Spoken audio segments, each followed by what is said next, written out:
नमस्कार दोस्तों, आप लोगों का स्वागत है मेरे YouTube चैनल पे। दोस्तों, आज हम लोग टैली अकाउंटिंग पार्ट 6 पढ़ेंगे। ठीक है दोस्तों, मैंने अपने प्रीवियस वीडियो में आप लोगों को सन्ड्री डेटर्स जिनको हम लोग सेल करते हैं, सन्ड्री क्रेडिटर्स जिनसे हम लोग परचेज करते हैं, सिक्योर्ड लोन जब हम लोग किसी से लोन लेंगे ऑन सिक्योरिटी तो सिक्योर्ड लोन कहते हैं। अनसिक्योर्ड लोन जो बिना सिक्योरिटी के हम लोग लोन लेंगे। फिक्स एसेट्स जैसे हमारे जो फैन हो गया, फर्नीचर्स हो गए और कंप्यूटर हो गए, प्रिंटर हो गए, इनको फिक्स्ड एसेट की कैटेगरी में रखते हैं। कंपनी या किसी भी चीज के बिजनेस का मालिक जो अपना पैसा लगाता है, इन्वेस्ट करता है, उसका ग्रुप हम लोग कैपिटल अकाउंट रखते हैं। ये मैंने अपने प्रीवियस ट्यूटोरियल में विद एग्जाम्पल डिटेल से लोगों को समझाया है। तो आप अगर इन सबको डिटेल से जानना चाहते हैं तो मेरे प्रीवियस वीडियो को आप देख सकते हैं @अनुराग तिवारी 7149। इसमें मैंने टैली के पार्ट 1 से लेकर के पार्ट 5 तक पूरी डिटेल बताई है। आज हम लोग समझेंगे कि ये जो ग्रुप्स होते हैं इनको भी हम लोग एक ग्रुप के अंदर रखते हैं, जो कि दो इंपॉर्टेंट ग्रुप होते हैं, लायबिलिटी और एसेट। लायबिलिटी में हमारा कैपिटल अकाउंट आता है, loans and liability, current liability और भी चीजें आती हैं। लेकिन अभी हम लोग सिर्फ ट्रेडिंग के विषय में पढ़ रहे हैं, तो इन्हीं चीजों को समझ लेते हैं। अच्छा, लायबिलिटी में कैपिटल मैंने अपने प्रीवियस वीडियो में आप लोगों को बताया है कि कंपनी या बिजनेस का जो ऑनर होगा, उनका जो पैसा लगता है, उनको ग्रुप जो होता है वो कैपिटल अकाउंट होता है। और कैपिटल अकाउंट का ग्रुप किस में होता है? लायबिलिटी में। इसी तरीके दोस्तों, लोन्स एंड लायबिलिटी में दो तरह से कंपनी का या बिजनेस का ऑनर लोन ले सकता है, on the basis of security secured loan and on the basis of insecurity unsecured loan. अगर वो कंपनी या कंपनी का ऑनर किसी से परचेज करता है तो वो सन्ड्री क्रेडिटर्स कहलाते हैं। और सन्ड्री क्रेडिटर्स किसके ग्रुप के अंदर आता है? Current liability. और करंट लायबिलिटी किसके अंदर आता है? लायबिलिटी के। इसी तरीके दोस्तों, एसेट्स में और भी कई चीजें होती हैं जो हम लोग आगे पढ़ेंगे। अभी हम लोग एक बेसिक फंडा, एक बेसिक स्ट्रक्चर समझ लेते हैं। सन्ड्री डेटर्स हमने अपने प्रीवियस वीडियो में पढ़ा था कि जिनको सेल करते हैं वो सन्ड्री डेटर्स होते हैं और वो करेंट एसेट्स के अंदर आते हैं। करेंट एसेट्स में हमारा कैश भी होता है और हमारे बैंक अकाउंट भी करेंट एसेट्स में ही आते हैं। यहाँ पे लोन भी होते हैं, ठीक है, लोन एंड एडवांसेस जिनको कंपनी लोन देती है, और फिक्स्ड एसेट। ठीक है दोस्तों, तो हम लोग आज इनको एक ट्रायल बेसिस के रूप में समझेंगे। देखिए, अकाउंट्स में रिपोर्ट जो होती है वो बहुत इंपॉर्टेंट होती है और तीन मेन रिपोर्टें होती हैं। पहली ट्रायल बैलेंस, दूसरा प्रॉफिट एंड लॉस और तीसरा बैलेंस शीट। ठीक है दोस्तों, आप लोगों को अभी ये सब चीजें धीरे धीरे समझ में आएंगी। अभी तो हम लोग शुरुआत कर रहे हैं। मैं अभी सिर्फ ट्रायल बैलेंस का एक इंट्रोडक्शन देना चाह रहा हूँ कि बिजनेस का जो स्ट्रक्चर्स होता है वो किस ग्रुप के बेस पे चलता है। ठीक है दोस्तों, तो ट्रायल बैलेंस देखने के लिए बिल्कुल सिंपल होता है। गेटवे ऑफ टैली में डिस्प्ले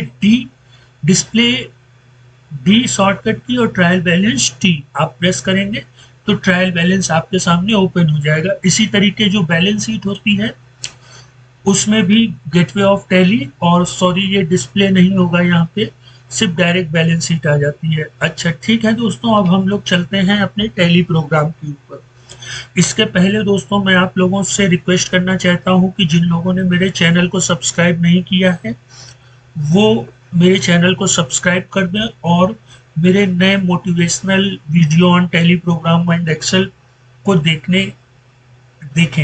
ठीक है दोस्तों, तो अब हम लोग चलते हैं टैली पर। सॉरी, देखिए दोस्तों, अब हम लोग टैली पे आ चुके हैं।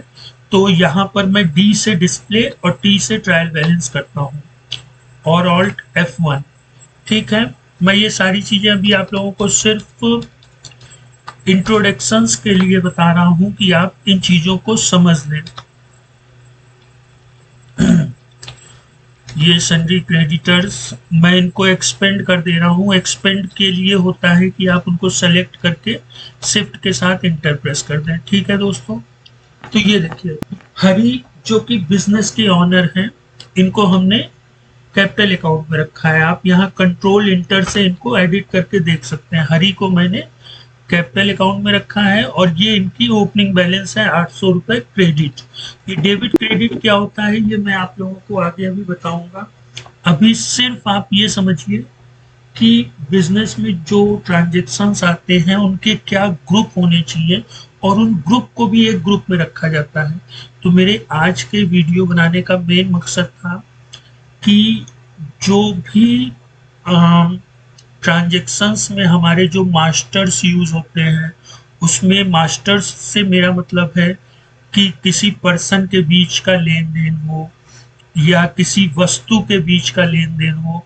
जैसे मान लीजिए मिस्टर हरी जो कि कंपनी के ऑनर है, वो कंप्यूटर परचेज करते हैं या फर्नीचर परचेज करते हैं, तो ये चीजों का भी लेन देन हुआ, तो ये फिक्स्ड एसेट इनका ग्रुप होता है। अगर हम कंप्यूटर पे कंट्रोल इंटर करें तो ये देखिए मैंने इनका ग्रुप जो रखा है वो फिक्स्ड एसेट रखा है।